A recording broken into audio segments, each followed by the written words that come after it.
Hi friends, welcome back to the Oscar Scribe, where I talk about ex-gay content and queer content and how to support LGBTQ and all sorts of stuff in between, because I take a moderate approach.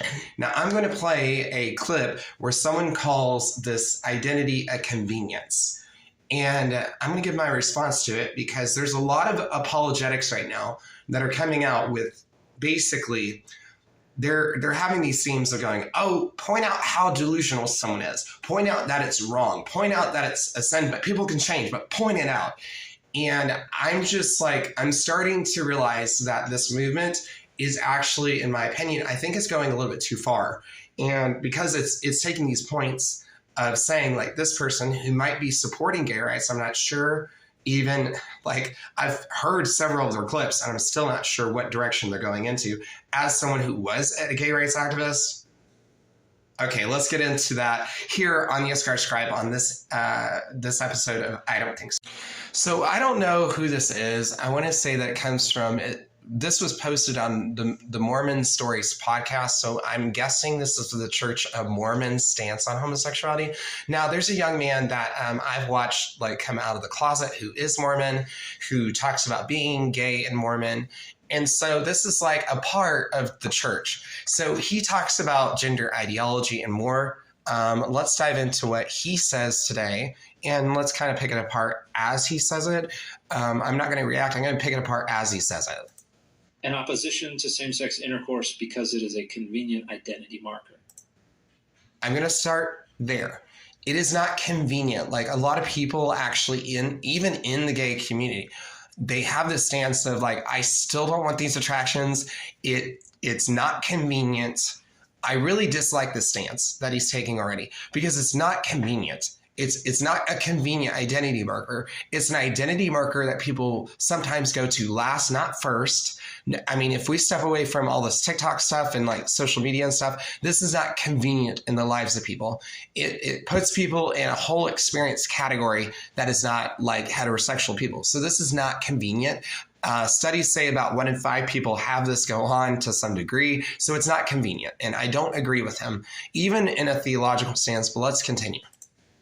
I've covered homosexuality in the Bible. I've pointed out that we can't really talk about homosexuality as a sexual orientation because that...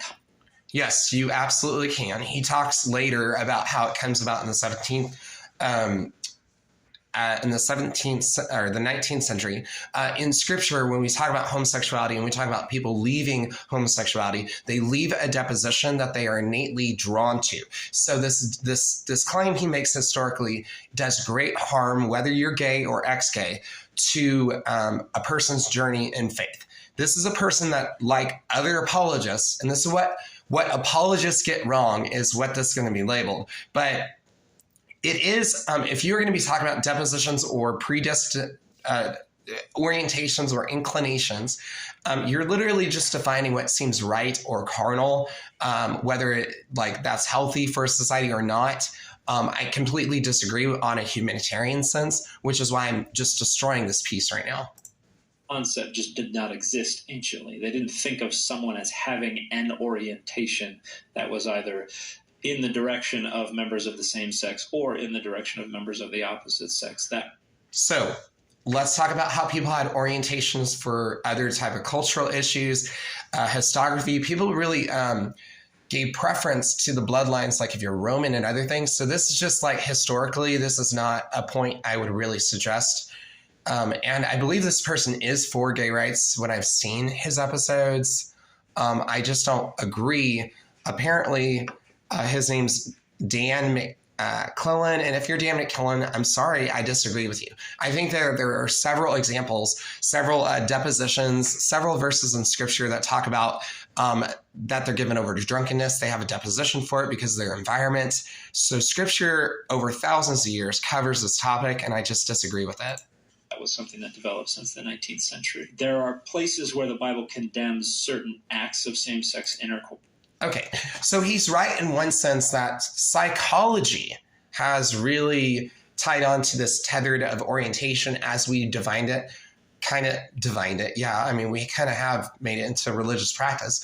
So as we have like coined it as orientation, but the idea of being kind of predisposed to certain things like even biology and like studies, antiquity really go over this.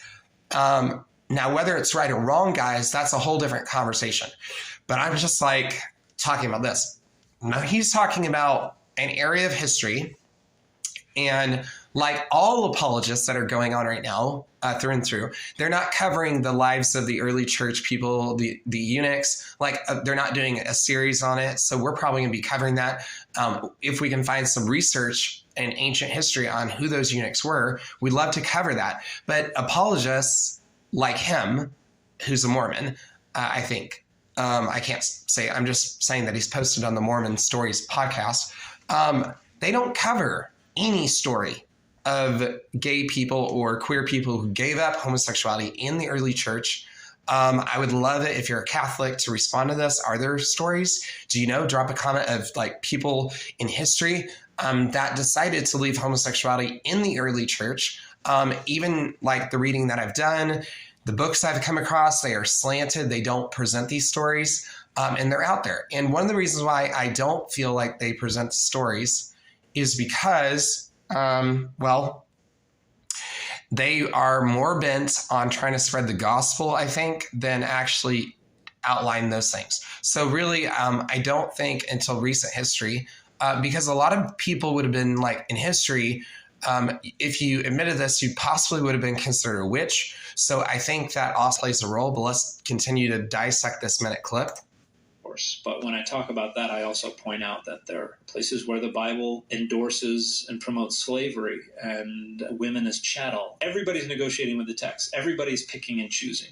That is an inevitability as members of the... We are not just nitpicking the text. And so for those that don't know, people that are ex-gay and that go on a story and journey like me, and I talk about my struggles, apps, sex, masturbation, all these other things, when we are talking about this, we're not just nitpicking the text, we're talking about human history. So he doesn't know what he's talking about. Just like respectfully, Dan McClellan, you don't, McLean, you don't know. I'm not sure if I'm saying your right last name right. I'm sorry. But we are also talking about a lot of other things than just the text. We were talking about droves of people historically that decided to not be pagan and decided to walk away for various reasons and over the course of history. So this is just not about the text. Now, progressive leaders are talking about the text and they're trying to make pseudo claims of history, saying no ex-gay history exists. And if you are believing that, you're spreading a bold-faced lie. So I don't agree with that. I don't agree with his point. I think his point that he's making is just ridiculous. Are we picking and choosing the way we are? And overwhelmingly, when it comes to homosexuality or same-sex intercourse in the Bible, we are picking an opposition to same-sex intercourse because it is a convenient identity marker, and it allows us to structure power and about. Okay, so he talks about structuring powers. It is true. If and I talk about this quite a bit, if you become ex-gay, the church at large will not let you have power. It is a thing. There's this animosity and hatred towards, like, once you have a same-sex partner and then you give that up and you go back, they treat you in this whole caste system of exclusionary ethics.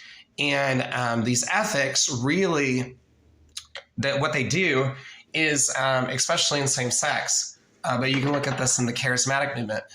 They're indefinite, they're not descriptive, and they don't give understanding. So to some degree, I agree with them, but I don't agree with the stance that he started from the start of this. But I think this is like part of a bigger conversation. So if you are Dan, and this is part of a bigger conversation, which I've followed several of your comments already, I just disagree with you. In the favor of our identity politics, and that if it were not for its function as an identity marker, it would have been abandoned long ago, just like slavery, just like other aspects of the Bible that we have negotiated away. We are picking.